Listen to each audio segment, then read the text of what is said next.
Hello! Bienvenue à tous dans cette nouvelle vidéo.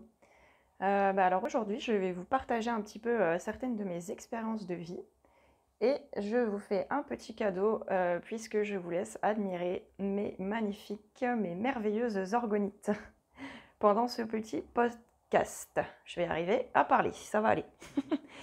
Alors, donc du coup, je vais commencer par l'EMI, donc l'expérience de mort imminente. Alors, il faut savoir que je suis quelqu'un qui a frôlé la mort 8 fois dans sa vie, puisque j'ai fait 8 chocs anaphylactiques dus à une allergie alimentaire très costaude, si je puis dire ça comme ça. Et dont une qui a... Enfin, il y en a plusieurs qui ont failli être fatales, de toute façon, mais une qui m'a amenée à une expérience de mort imminente, donc j'ai complètement perdu conscience.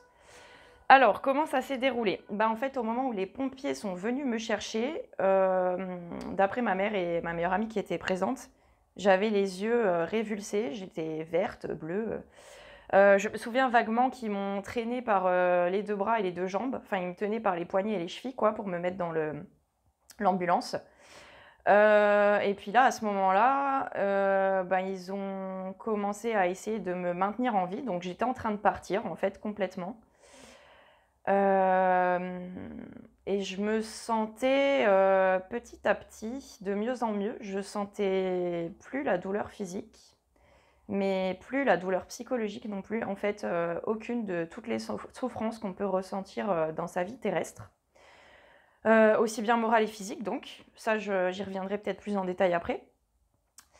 Et donc, là, c'est comme dans un film, en fait. J'entends je sais pas comment on appelle ça, l'appareil qui mesure votre rythme cardiaque. Donc je l'entends qui bip en continu, là, comme dans les films ou les séries, quand les gens décèdent. Je vois la ligne droite sur l'appareil. Enfin, du moins, je la vois pas, mais j'en ai conscience. C'est assez bizarre. Puisque là, de toute façon, j'ai... En fait, je pense que j'ai encore les yeux ouverts, mais ils sont complètement révulsés, donc c'est comme si j'avais les yeux fermés, je vois plus rien. Et là, je commence progressivement à voir un peu toute ma vie défiler, mais en un très court instant. Et puis, je commence à me sentir partir. Et là, je suis en train de monter, comme dans une grande cheminée ou un grand tunnel, mais qui monte vers le haut, du coup. C'est pour ça que pour moi, l'image de tunnel n'est pas forcément correcte. J'aurais plus envie de dire cheminée. Et je vois plein de gens autour de moi qui, comme moi, sont en train d'être aspirés, happés, de monter vers le haut. Et tout en haut de cette cheminée, il y a une lumière vraiment très blanche, très puissante. Et je me sens mais tellement bien, baignée, entourée d'amour. J'ai plus aucune souffrance. C'est toutes mes souffrances de cette vie terrestre. Alors il faut savoir que j'avais 14 ans quand ça s'est passé. Aujourd'hui, j'ai 30 ans. Toutes ces souffrances que j'avais, ces choses qui me rendaient triste, en colère, qui me faisaient mal, tout disparaissait. La sensation physique d'étouffer aussi, évidemment. Je ressentais plus rien, je ressentais que de l'amour et du bien-être. Et c'était une vraie délivrance, un vrai soulagement. Et pour rien au monde, j'avais envie de revenir sur Terre. Mais vraiment, mais pour rien au monde.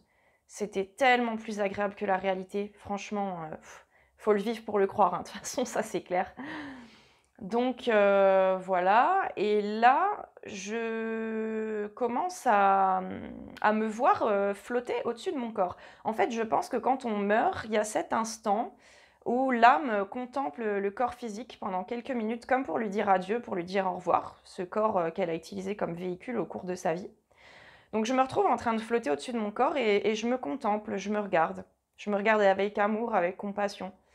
Et là, je vois un des pompiers qui est dans l'ambulance me mettre des revers dans la gueule, mais quelque chose de vraiment vénère, quoi. Le mec, il est en train de me foutre des gauches-droites, j'ai ma tête, elle part à gauche, à droite, il y va pas de main morte, quoi, il tape, quoi. Mais je reviens pas. Alors je le regarde, je me dis, tain, quand même, il est en train de me violenter, lui, fait chier, quoi. Mais j'ai pas envie de revenir, je suis bien. Donc je le laisse faire. Et puis là, il décide d'entreprendre un autre moyen. Le mec, il me fout des pichenettes dans les globes oculaires. Mais des dizaines, comme ça. Et là, quand je vois ça, quand je suis en train de flotter au-dessus de mon corps, je dis: «Non, non, non, mais là, c'est pas possible, il est en train de me massacrer les yeux, on touche pas à mes yeux» et du coup, je suis revenue dans mon corps. Donc ce pompier m'a sauvé la vie. Est-ce que je dois le remercier? Non, allez, si, on va dire merci à lui. J'avoue que j'étais bien là où j'étais, mais bon, c'est que j'avais encore des choses à faire sur terre, hein, voilà, c'est comme ça. Donc voilà, il m'a sauvé la vie et puis il y avait ma petite maman dans l'ambulance, forcément, qui a été très reconnaissante, envers ce pompier, c'est sûr. Mais la technique de la pichenette dans les yeux, ah ouais, ça a pas pardonné, ça m'a fait revenir. Voilà, et quand je suis revenue, ben, j'ai ressenti de nouveau, enfin, comme un poids, mais immense sur mes épaules, toute cette douleur, cette lourdeur, cette densité terrestre, là, cette densité de la 3D. Franchement, vous avez l'impression d'être dans un étau, quoi, vraiment. Donc voilà. Ensuite, bah, je considère aujourd'hui que cette expérience a été extrêmement bénéfique parce qu'elle a changé complètement ma perception de la vie et de la mort, quoi, tout simplement. Et ça fait de moi quelqu'un qui n'a pas du tout peur de la mort aujourd'hui, quoi. Et franchement, c'est un putain de cadeau par rapport à ce qui se passe en ce moment dans le monde, je pense. Parce que c'est principalement comme ça qu'ils manipulent les gens, avec la peur de la mort et de la maladie, mais surtout la peur de la mort. Je m'excuse si la caméra bouge un peu, hein, c'est parce que je tiens mon téléphone au bout d'une perche. J'ai débuté, donc je manque cruellement de matériel. Voilà, ce n'est pas mon métier à la base, youtubeuse. Donc du coup, voilà, pour moi, cette expérience a été une sorte de cadeau et ça a commencé à éveiller mes sens, si je peux dire ça comme ça. Donc suite à ça, bah, j'ai commencé progressivement à aller vers un éveil spirituel. À voir les choses autrement, à avoir des croyances différentes, à être, un peu moins, sceptique, concernant la vie après la mort, les mondes de l'au-delà et cetera et cetera. Donc voilà, c'était important pour moi de vous partager ça, pour vous dire qu'il ne faut surtout pas avoir peur de la mort. C'est une vraie délivrance. Alors je vous dis pas de vous suicider, hein, attention, ne faites surtout pas ça. Franchement, le suicide, c'est pas du tout une solution. Vous allez vous retrouver, coincé, bloqué dans les limbes, c'est tout ce que vous allez gagner. Ou vous allez revivre, votre vie actuelle en boucle. Donc je pense pas que vous ayez très envie de ça. Donc je conseille pas ça. Il faut avoir le courage d'affronter sa vie et d'aller au bout et de toute façon, quand on doit partir, bah, on part. Peu importe de quelle façon. Quand l'univers décide qu'on doit partir, quand l'âme décide, qu'on a fini notre travail dans cette vie, on part. Peu importe de quelle manière, de manière brutale, de manière douce, c'est comme ça, c'est pas nous qui décidons. Voilà, je pense avoir à peu près tout dit là-dessus. Oui. Ensuite, de quoi je voulais parler? Oui, les sorties de corps ou sorties astrales, vous appelez ça comme vous voulez. J'ai commencé à en faire, du moins consciemment, parce que je pense que tout le monde en fait, mais n'en est pas conscient. J'ai commencé à en faire, je dirais en 2016-2017. Alors ce qui est marrant, c'est que c'est une période de ma vie où j'ai décidé à me mettre à faire du sport et à manger sain, ce qui n'était pas du tout le cas avant. J'avais un mode de vie de débauche, hein, clairement. Tous les excès, dans tous les de tous les genres, dans tous les sens. Là, je suis passée vraiment à l'opposé, de manière radicale du jour au lendemain. J'ai eu un déclic à ce niveau-là. Physiquement, je ne pouvais plus me supporter. Je pouvais plus me voir, j'avais envie de changer, j'avais envie de me transformer, j'avais essayé 36 000 régimes, rien ne fonctionnait. D'ailleurs, les régimes, c'est de la connerie, ne faites pas ça, vous vous frustrez vous et vous frustrez votre corps et vous le privez de calories, de vitamines, de ce dont il a besoin, donc non, ne faites pas ça. Un petit jeûne, pardon, de temps en temps, ça fait du bien, je suis d'accord, moi j'aime bien pratiquer le jeûne intermittent. Mais vraiment les régimes, non, je conseille pas. Après le jeûne intermittent, faut le faire en conscience et bien quoi, faut pas faire n'importe quoi. Fin de la parenthèse. Donc je reviens à mes sorties de corps ou voyage astral. Donc j'ai commencé à en faire à cette période-là. Je pense que de toute façon la bonne alimentation et le sport a grandement contribué, à une grande détox chez moi et donc ça m'a permis, d'être beaucoup plus consciente de tout ce que je faisais, je prenais conscience que tout était énergie dans la vie, qu'on avait tendance dans le quotidien à faire tout machinalement, donc penser machinalement, parler machinalement, agir machinalement, manger machinalement. Donc j'étais vraiment dans une optique, je mange en conscience, et cetera et cetera. Et je pense que ça a bien contribué à m'amener à ces expériences-là. Je vais pas vous les raconter parce qu'il y aurait pas trop d'intérêt et il y a certaines où j'ai fait des régressions dans mes vies antérieures, c'était vraiment pas agréable. Et pas cool du tout, à voir et c'est pas agréable pour moi non plus d'en parler. Mais pour moi, J'ai vécu ça parce que j'avais besoin de connaître ça. J'avais besoin d'avoir ces infos-là pour savoir qui j'étais. Et ça m'a amené une certaine compréhension, de mon être, qui j'étais réellement, pourquoi j'agissais comme ça, dans cette vie. Voilà, donc du coup, je vais vous parler brièvement, alors de une qui était colossale et qui est la plus importante selon moi. J'y viendrai à la fin. Lors du tout premier confinement, donc mars, c'était soit en avril, soit en mars 2020. Je volais donc au-dessus des maisons et appartements de la ville dans laquelle je réside. Et je voyais les gens dans leur lit endormis, et je voyais chez eux une petite lumière s'allumer au niveau du troisième œil. Donc pour ceux qui ne savent pas où ça se situe, au niveau de la glande pinéale, donc c'est sur le front entre les deux yeux. Et je voyais ces petites lumières s'allumer partout dans tous les foyers progressivement chez chaque personne.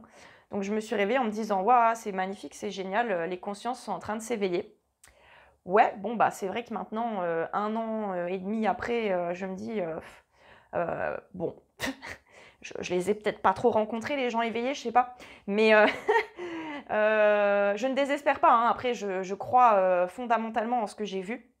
Alors c'est sûr que chacun s'éveille à son rythme, ça aussi, il faut le savoir. Et pour certaines personnes, l'éveil ne se fera pas dans cette vie, il se fera dans la prochaine ou dans des suivantes, voilà, c'est comme ça. Chacun son rythme, on n'est pas tous au même chapitre du livre, comme je dis toujours, c'est ma façon d'imager la chose. Mais voilà, je trouve que c'était un petit truc, plutôt positif à partager. Et alors la plus colossale, vu que c'est assez long, je vais sûrement en parler dans la deuxième partie de la vidéo, étant donné que j'arrive, à mon comment? À la fin de j'arrive à mes 15 minutes là, les fameuses 15 minutes. Hem, oui, je peux vous parler déjà rapidement d'une séance d'hypnose au cours de laquelle, alors il faut savoir qu'en sortie de corps, et dans mes rêves la nuit, moi les sorties de corps chez moi ça se passe, la nuit. Je vous expliquerai après aussi comment je les ressens et comment ça se passe. Je vais très, très souvent au jardin d'Éden. D'ailleurs, je le connais tellement par cœur que je pourrais le peindre ou le dessiner. C'est un truc que j'ai toujours dit que je ferais un jour. Il serait temps de m'y mettre. Et donc, la deuxième fois, je pense, c'est la deuxième fois qu'on m'a mise sous hypnose, ben, je me suis instantanément retrouvée au jardin d'Éden, tout de suite, paf, atterrissage, jardin d'Éden. Et là, bah, je suis en train de récolter, des fruits comme à mon habitude, je suis en train de m'occuper des plantes, d'arroser, voilà. Je me balade, je cours, je gambade, je chante, je suis heureuse quoi, vraiment je me sens trop bien, c'est tellement magnifique en même temps. Et en fait, c'est comme si c'était chez moi.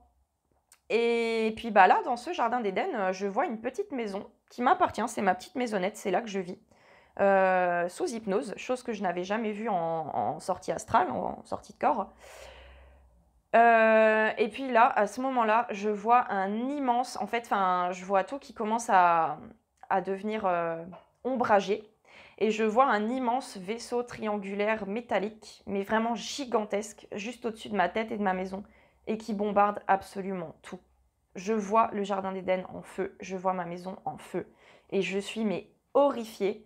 Je peux même pas expliquer la sensation, entre tristesse et colère, vraiment, c'est comme si on avait détruit toute ma création et mon lieu de vie, quoi. Ça peut peut-être paraître prétentieux de dire ça, j'ai pas la prétention de dire que c'est moi qui ai créé le jardin d'Éden, loin de là. Mais il semblerait en tout cas que j'y ai vécu, dans une vie antérieure, quoi. Voilà. Donc, j'arrête là pour, cette partie et je vous dis à tout de suite pour la seconde partie.